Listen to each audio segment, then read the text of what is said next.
tá certo? Então, a frequência dessa gravidez é bem menor. Então, um caso a cada 2.000 gestações. Tem gente que chama que é um tipo de neoplasia benigna. Enfim, não há desenvolvimento fetal, tá certo? Por isso que esse nome, né, mola e datiforme. Tá certo? Então, você observa aqui, até nessa imagem, né, que a gente tem, né, um material amorfo, tá certo? Que tem uma aparência de cacho de uva, tá? E aí, quando faz a dosagem de beta-HCG, dá positivo, tá? Mas, geralmente, a dosagem do hormônio beta-HCG dá em níveis totalmente elevados. Então, é bastante característico. Nível elevado de beta-HCG associado a uma gestação de mola e datiforme, tá? Então, é importante saber que a ultrassom e agora?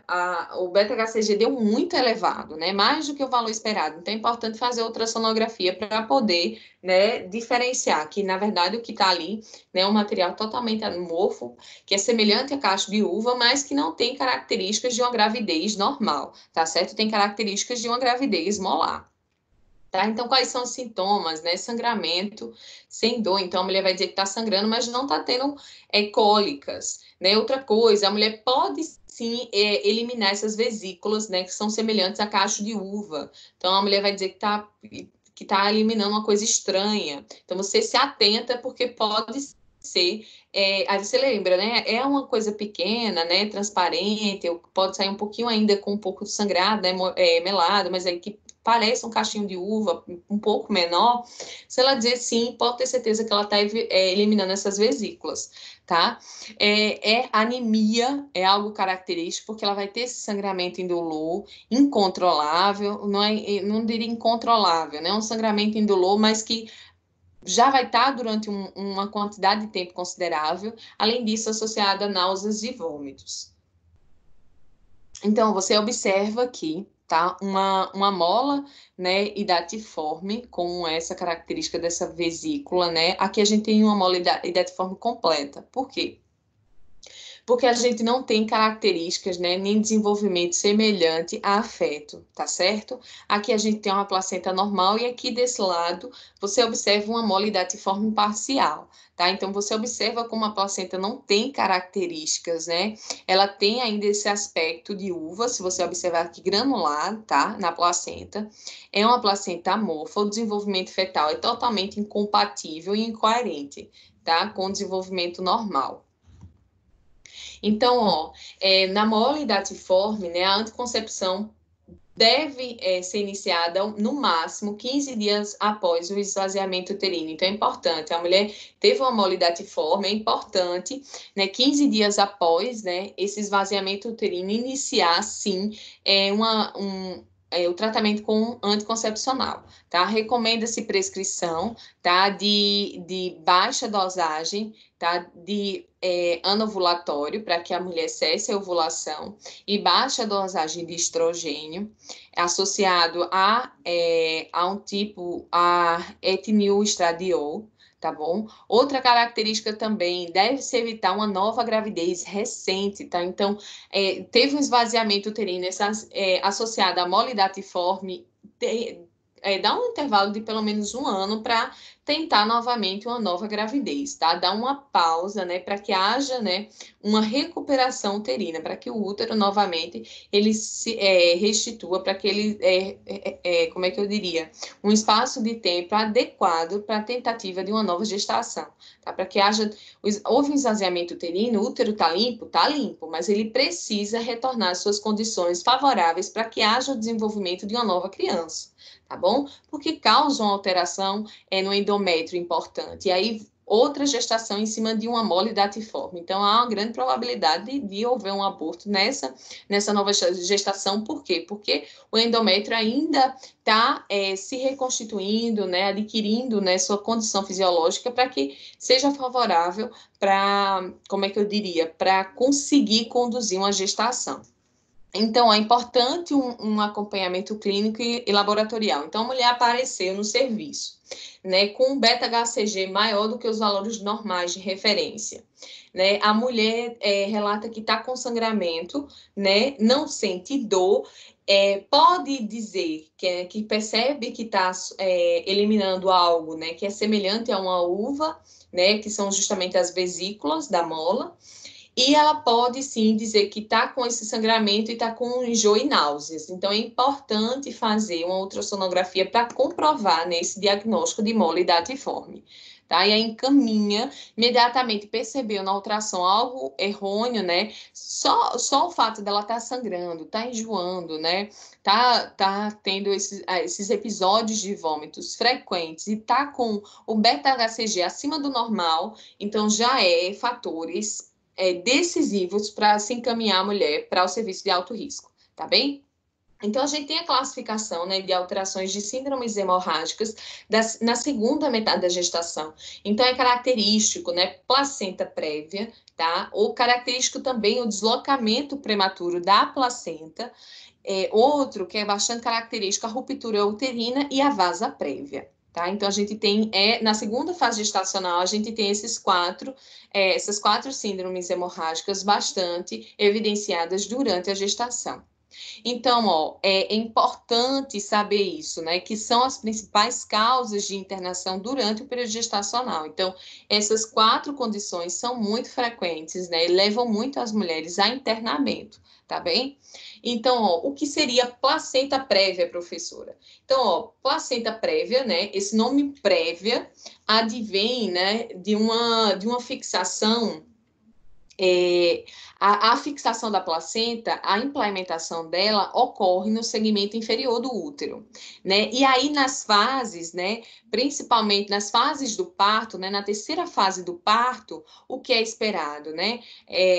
Na terceira fase do parto, que é a dequitação, então é esperado que não saia primeiro a placenta, né? E aí a gente tem na fase na verdade, na fase de dequitação é esperado que saia a placenta. Mas o que acontece na placenta prévia? Né? A mulher está parindo e ao invés de a gente ter uma dilatação, assim que ocorre a dilatação, a placenta pode sim descer, tá certo? Completamente. Então, um risco de hemorragia gravíssimo, tá? Então, a implementação da placenta no segmento inferior do útero, tá? Ocorre a cada 200 gestações, então é recorrente consideravelmente, tá certo? Então, é bem característico a perda sanguínea, tá? É importante o acompanhamento intraparto e se realmente vai dar para levar esse parto, né, para um parto normal, se tem como conduzir esse parto num parto normal ou se, né, a placenta prévia, ela é total e sim tem um risco muito grande de hemorragia, tem que fazer a cesariana. Então ainda, professora, mas tem pessoas com placenta prévia que faz parto normal sim, sem problema nenhum, tá? Então, o que é característico na placenta prévia? Então, o prévia, né, de progressivo, de repetição, espontâneo, né, é o vermelho, né, do sangramento, é um vermelho vivo, tá? É indolor e tem ausência de hipertonia. O que é isso, né? O tônus da placenta. Então, quando você toca nessa região pélvica da mulher, né, nessa região da pelve da mulher para tocar o útero, você não sente o útero tenso, né? Com aquele tônus bastante característico, com aqueles. Você não vê essa hipertonia, tá certo? Essa região endurecida devido a uma rigidez, né, do tônus muscular uterino. Você não consegue perceber isso. Então, você palpa essa região, tá? Ela é flexível, porque não há essa rigidez no tônus uterino e tem uma eliminação de vermelho, de sangue vermelho vivo, tá certo? Então, tem a placenta prévia baixa, marginal e a completa, tá? Na baixa, né, como a gente observa aqui. O que é normal? Qual é a implementação normal no colo uterino? Então, a implementação normal, ela pode ser anterior ou posterior, tá certo? Aqui a gente tem um exemplo, né, de uma implementação posterior. Então, aqui, a placenta, né, fixada nessa região, né, na parte superior do fundo uterino. Então, essa fixação, ela tem que ser no fundo uterino, ela pode ser na região anterior ou posterior, mas ela deve ser uma fixação alta, tá certo? na placenta prévia marginal. Então, como você observa aqui, ó, margem, por que margem? Porque ela está à margem do colo. Professora, essa gravidez, ela pode ter uma boa evolução, sem necessariamente ser indicativo de parto cesariana? Pode sim, mas é importante acompanhar, porque essa mulher pode ter riscos, né, durante a evolução do parto, tá certo? Pode ter riscos hemorrágicos graves durante a evolução do parto. Então, é importante, né, que um obstetra acompanhe esse parto, tá certo? Que ele faça esse parto. Então, ó, a gente tem a placenta prévia marginal, como você observa, a implementação da placenta na margem do colo, tá bem? A placenta prévia parcial, então você vê, né, tem uma fixação da placenta aqui, ó, nessa terceira imagem aqui, né, você vê uma parte da placenta nessa região, né, parte da placenta nessa região, né, como é que eu diria? Média, tá, do colo. Então, parte da placenta está implementado em uma parte do colo. E a gente tem a placenta prévia total, tá? Na placenta prévia total, então você vê que a placenta está fixada em todo o orifício do colo uterino. E aí, o fato de recobrir todo o orifício do colo uterino, o risco de hemorragia é bem maior, tá? Então, de todas, a placenta prévia total é a mais grave, tá certo? Então, eu vou aqui passar. Então, ó, quais são os fatores de risco para a placenta prévia? Então, cesariana prévia é um fator de risco. Por quê? Cesariana causa uma lesão, né? Fortalecendo essa ideia, né? Cesariana, é uma cirurgia do útero, então você causa uma lesão uterina. Naquela lesão vai haver uma cicatrização e há uma probabilidade na hora do óvulo, né, fecundado, ele se fixar, né, no endométrio, ele se fixar justamente nessa região onde tem a cicatriz, tá, cesariana. Então, por isso que a cesariana é um dos fatores de risco para a placenta prévia, tá? Então, intervenções uterinas anteriores, né, curetagem, pode sim fazer com que haja implementação, né, da placenta em locais errôneos. Multiparidade, tá certo? É outra característica, principalmente em intervalos curtos, e tabagismo, e além do tabagismo, né? Outra coisa que pode propiciar, né, a alteração, a placenta prévia, né? Então, lembrar sempre, a gente tem, né, cesárea, intervenções uterinas anteriores, multiparidade, tabagismo e gravidez de gemelares. Então, por que gravidez de gemelares? Um pode se fixar, né, na região do fundo uterino, na parte anterior e posterior, e o outro acabar se fixando, né, na região à margem do colo uterino, ou parcialmente nessa região do colo, ou o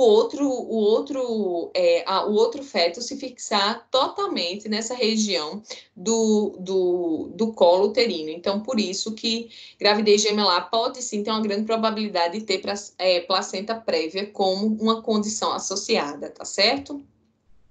Então, ó, quais são, né, o quadro clínico característico de placenta prévia? Primeira coisa, geralmente ela ocorre no início no final do segundo trimestre ao início do terceiro, tá? O sangramento é vermelho vivo, não tem coágulos, não tem dor associada, e o tônus uterino, quando você apalpa o útero, você não sente uma rigidez uterina, tá? O tônus uterino, ele tá normal, tá certo? E também não tem sinais de choque, de sofrimento fetal. Então, não há sofrimento fetal característico, tá?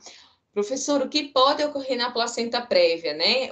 Quando é que pode ocorrer choque na placenta prévia? Sei lá, uma gestação mal conduzida, uma placenta prévia não detectada, e essa mulher chega no serviço, vai parir a criança e acaba tendo uma hemorragia por causa, né, das fases do parto não foi respeitada, tá certo? Ó, então, o exame físico, né, na suspeita de placenta prévia. Então, é importante verificar os sinais vitais, fazer a palpação abdominal, medir essa altura uterina, escutar os batimentos cardiofetais, que já é algo comumente realizado, né, na consulta de pré-natal. Outra coisa, o exame especular. Então, você pode fazer o exame especular? Pode sim dar uma olhada, né, no exame especular, e aí verificar que esse sangramento, ele sai dessa região uterina e caminha imediatamente imediatamente essa mulher para o serviço de... porque eu também posso realizar o exame especular, né, para verificar também se não há dilatação do colo, tá certo? Professora, tem dilatação do colo na placenta prévia? Geralmente a dilatação do colo está muito associada a aborto. Tá? Então, você verifica se é uma placenta prévia, se sangramento, não, esse sangramento vem do colo, tá? Esse sangramento, tem sangramento e tem colo dilatado, né? O volume uterino, né? O tamanho uterino não corresponde, né, a IG, opa, pode ser aborto e não placenta prévia. Lembrar que placenta prévia já é no final do segundo trimestre, início do terceiro trimestre, é bem característico. Então, é importante dizer que é importante não realizar o toque vaginal para se fazer um diagnóstico de placenta prévia, porque o toque vaginal pode, né, prejudicar, né, e pode lesionar, acabar lesionando essa região. Então, é importante um exame especular para avaliar essa região, tá certo? Então, a presença de sangramento vem da região uterina, pelo exame especular dá para fazer, sem necessidade de fazer o toque, tá? Então, característica da placenta prévia, sangramento vermelho vivo, tá? Não tem coágulos, tá? Se tem coágulos, já é outra coisa que a gente já vai ver lá na frente, tá? Então, o tônus uterino tá bastante tenso, né? Aquele tônus aumenta. Se há um tônus muscular aumentado, então não é placenta prévia, já é outra coisa que a gente já vai ver lá na frente, né? Já está relacionado a deslocamento. Placenta prévia, o tônus uterino está normal, tá? Batimentos fetais estão normais, tá? No exame especular, você consegue verificar que essa alteração advém, né, dessa região uterina, tá? Então, você pode estar fazendo isso, essa detecção a partir da prática clínica. E aí, a perceber essa alteração, encaminha para o serviço, né, de referência, e aí essa gestante lá faz outros exames específicos, a ultrassonografia, para verificar a implementação placentária, tá? Você observa que uma das características que vem importantes na ultrassonografia é essa região de fixação da placenta. Então, consegue facilmente ser detectado se é uma anomalia em relação à fixação da placenta em outro local do útero que possa propiciar uma alteração como esta, tá? Por isso que o nome prévia, minha gente, porque a gente teria a expulsão, né, da placenta na fase já de equitação e ela é prévia porque esse deslocamento de placenta pode vir previamente do que a fase esperada. Então, há uma desregulação nas fases de expulsão placentária, tá? Então, ó, a gente tem o deslocamento prematuro da placenta e no deslocamento prematuro, né, como o próprio nome diz, a placenta ela acaba se deslocando, acaba se desfixando em algum lugar, tá? E isso causa hemorragia local, então é grave. Aí, no deslocamento prematuro de placenta, a gente tem coágulo, tá? A mulher reclama de coágulo, tá sangrando e tem coágulos no sangue. Ou, ao contrário, não é um sangue vermelho vivo, é aquele vermelho escuro. Professora, tem odor? Não, não tem odor. Se tem odor, já é outra coisa, tá? Se tem odor, pode ser um aborto infectado, tá? É característico esse sangue vermelho escuro com coágulos sem odor, tá? Então, ó, então o sangue é vermelho escuro, o início é súbito, outra característica, hipertonia, você toca nessa região, né, pélvica, abdominal da mulher e você sente, né, que o útero está rígido, tá? Tem sofrimento fetal? Tem sim, porque se deslocou, né, a placenta do útero, então, consequentemente, não há troca de nutrientes importantes para o desenvolvimento do bebê, então pode sim ter sofrimento fetal. Isso vai depender do grau de deslocamento, tá? Então, quais são os principais fatores associados? Hipertensão, né, gestacional ou hipertensão crônica, que a mulher já tenha. Outra coisa também, professora, mas a mulher, ela veio desenvolver uma síndrome hipertensiva porque fazia uso de cocaína. É bem frequente, tá? Usuários de cocaína ter deslocamento prematuro da placenta, tá certo? Então, ó, a ruptura prematura das membranas alveolares, tá? suscetibiliza que o indivíduo tenha, né, lá para frente, no segundo trimestre gestacional, esse deslocamento prematuro da placenta, cesarianas prévias, tabagismo, idade materna avançada, né, uso de drogas, né, lícitas ou ilícitas, e aí ressalta a cocaína e o crack, causa muito deslocamento prematuro de placenta, né, condições que causem, né, sobredistensão uterina, tá, poliohidramnion, tá, gestação gemelar, traumas, tá, seja ele automobilístico ou traumas abdominais direto, amiocentese é outra coisa que também pode causar um deslocamento prematuro da placenta. Então, ó, quais são as características que devem ser avaliadas? Então, como eu falei, perceber essas alterações, né? Vermelho, um vermelho escuro, né? Com coágulos. Esse nome prematuro, né? Advém, né?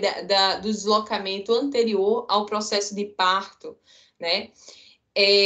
Então, você pode, a partir disso, rapidamente perceber que tem algo errado, principalmente em relação ao desenvolvimento gestacional, encaminha essa mulher rapidamente para o serviço especializado, tá? Porque esse deslocamento compromete a mãe, compromete o feto. Então, deve ter um manejo adequado, tá certo? Então, ocorre em 0,4 a 1% das gestações e a mortalidade materna pode chegar a 60%.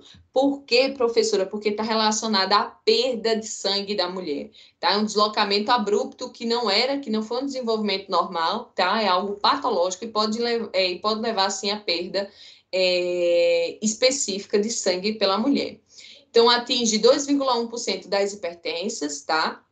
Geralmente, né, ocorre antes da 37ª semana e 14%, né, antes da 32ª semana, tá relacionado a óbito fetal. Por quê? Porque há um deslocamento, então não consegue nutrir, consequentemente, da maneira ideal o feto e o suscetibiliza, né, a morte, ao óbito fetal, tá? Então, há um risco materno, né, relacionado à morte materna, principalmente relacionado à hipovolemia, tá? Por perda de sangue. E às vezes, professora, sempre vai sair sangue? Não, às vezes não sai sangue. Então, há uma perda oculta de sangue. Então, é outra coisa gravíssima.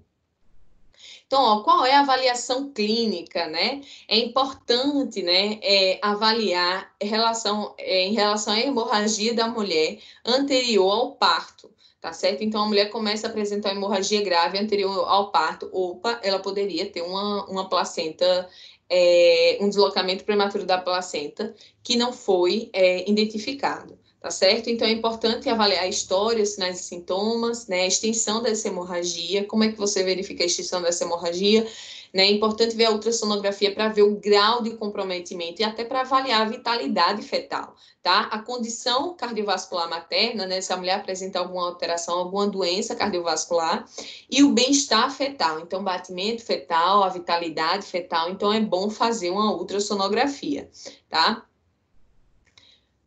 Então, ó, é importante saber que em caso de uma hemorragia maciça, a mulher não vai ter condições, né, de contar sua história clínica. Então, é isso que eu falo, minha gente. Tudo que fizer, registra, tá? Então, vai estar lá tudo registrado, né? Se ela teve complicações em gravidez passadas, no seu cartão, né? É importante ressaltar também para a gestante, né? Para que ela não ande sem o seu cartão e sem para que ela realmente tenha uma pastinha, para que fique lá com todos os seus exames, né, de ultrassonografia, todos os exames que ela fez, para que ela não venha ter problemas, se caso passar mal, ela tem essa documentação que conta toda a sua história, porque não tem, em caso de hemorragia, talvez ela não tenha condições para que possa contar a sua situação, tá? Então, facilita até no diagnóstico rápido para a conduta adequada. É importante ressaltar que, em caso de a mulher tá numa hemorragia maciça, quem é prioridade para salvar é o feto ou a mãe? É a mãe, tá? A mãe é prioridade para ser salva, tá? E aí, se tiver condições de salvar a mãe e o feto, ótimo. Mas se não, o feto tá muito, não tá maduro o suficiente, ou até conseguiu, né, retirar o feto em condições não tão ideais, mas ele foi para a UTI, há grande chance ainda na UTI desse feto vir a falecer, principalmente relacionado à prematuridade, tá certo? Então, é importante ressaltar isso. Mas em caso, quem vai escolher na hora é a mãe. Ressalta para a mãe que está com deslocamento para ficar totalmente em repouso, fazendo uso da medicação prescrita e assim evitar ao máximo, tá? Estresse, enfim, condições que possam propiciar e pegar coisas pesadas ou fazer exercícios, né, moderados ou até alguns exercícios leves já provoca, né, um sangramento, deslocamento maior nessa mulher. Então é importante que ela tenha repouso absoluto, tá certo? Então, é importante checar a estabilidade. Como é que eu vou checar a estabilidade, pessoal? Checando sinais vitais, né? A frequência cardíaca, né? A pressão arterial, verificando os sangramentos, quantos, né, ml de sangue essa mulher já perdeu, porque essa mulher pode entrar em choque, né? E se essa mulher entra em choque hipovolêmico, né, para ter uma parada cardiorrespiratória, se não, né, revertida essa situação é rápido, então deve ter muito cuidado.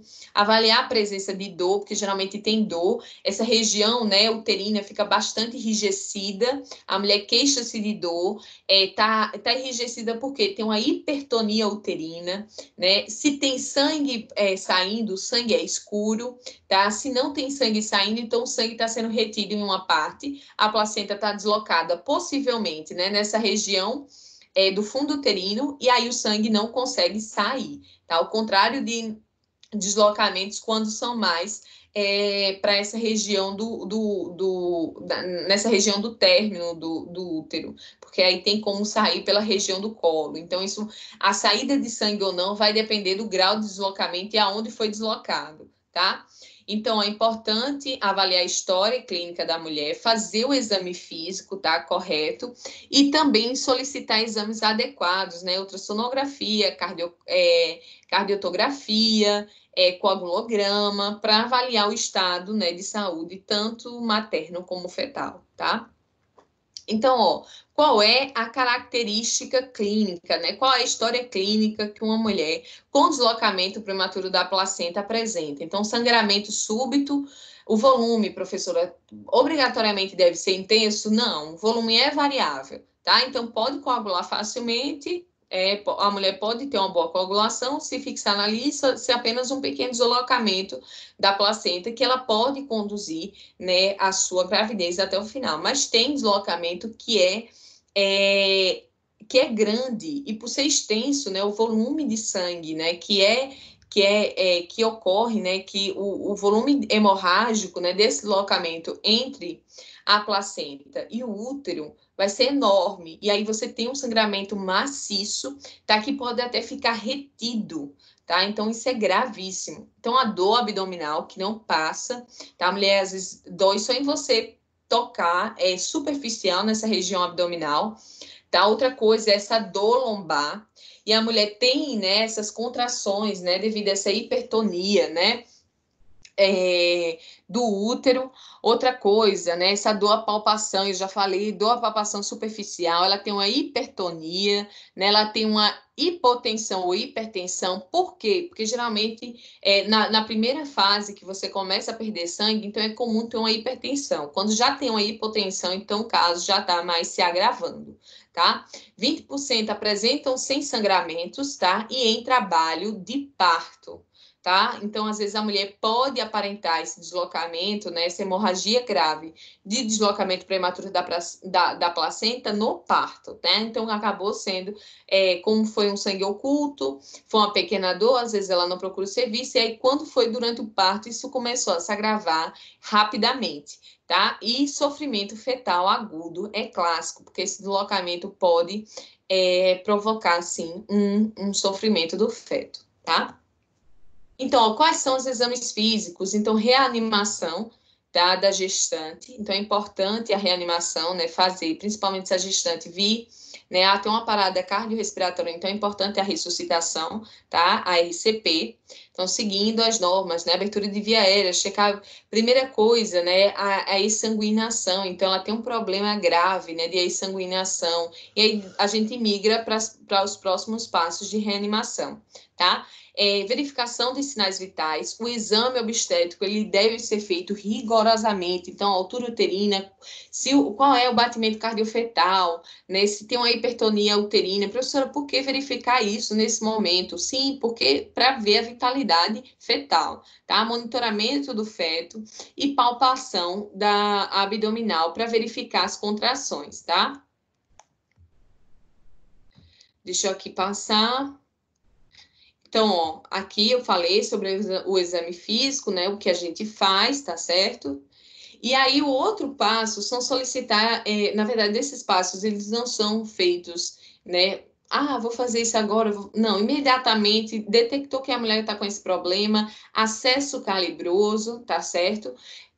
Coleta sangue, né? Aí, geralmente, o médico já pede a solicitação de exames laboratoriais específicos, que são esses que a gente vai falar agora. Então, coleta o sangue e depois, né, fornece para essa mulher volume, tá certo? Que ela precisa de volume porque ela pode estar entrando em choque hipovolêmico, tá? Então, quais são os exames laboratoriais, né? Hemograma, tipagem sanguínea com fator RH. Por quê? Porque essa mulher pode perder muito sangue e precisar, sim, de hemoderivado. Tá? Coagulograma e exames de rotina para doença hipertensiva. Então, pede outros exames relacionados para ver se ela tem algum problema hipertensivo. Então, se puder fazer a coleta para verificar se essa mulher tem proteinúria, é importante, porque também está associado o deslocamento prematuro de placenta a um problema hipertensivo ligado ao período gestacional. Então, ó, no deslocamento prematuro de placenta, a gente tem duas situações, duas mulheres, né? Uma mulher que pode estar instável, né? E aí é indicado uma cesariana, né? Se parto vaginal não é iminente, tá? E é importante adotar medidas de ressuscitação. E tem a mulher estável, né? Que aí o parto vaginal pode sim ser preferível, tá certo? E aí é importante fazer o uso de ocitocina nesse caso, tá? Por quê? Porque tem hemorragia e a ocitocina vai ajudar ao vaso, né, a diminuir o lume, ao mesmo tempo, né, ajuda na contração, né, da placenta para que da contração do útero, para que haja também um melhor fechamento desses vasos. Tá? Então, uma mulher instável é melhor cesariana. É importante a equipe estar preparada, porque a mulher pode sim ter uma parada cardiorrespiratória e há uma necessidade de ressuscitação. Uma mulher instável, não. Pode sim se fazer o parto vaginal e pode apresentar riscos ou não. Então, ela pode migrar para um risco ou não. Então, se o parto evolui bem, tá ótimo. Mas é importante, nesse caso, né, fazer uso de ocitocina, tá certo? Então, ó, aqui tá o que eu já havia falado, tá? Só falando um pouquinho sobre a mulher estar estável ou não. Então, se ela está estável, mas tem sofrimento fetal, tá? Então, é importante fazer uma cesariana imediata, tá? Ela tá estável, né? Ela está estável, mas não tem sofrimento fetal. Então, é importante conduzir essa gestação, tá certo? Para que a criança nasça quando tiver uma maturidade, um grau de vitalidade melhor, tá? A mulher estável. Não, a mulher não está estável, então cesariana imediata. Professora, e aí o feto? Lembra que eu disse, a prioridade é a mulher, tá? Depois a gente vê em relação ao feto. Então, se o feto não está estável, né, e ele possivelmente vai morrer pós-cesariana, mas a prioridade é a mãe, tá certo?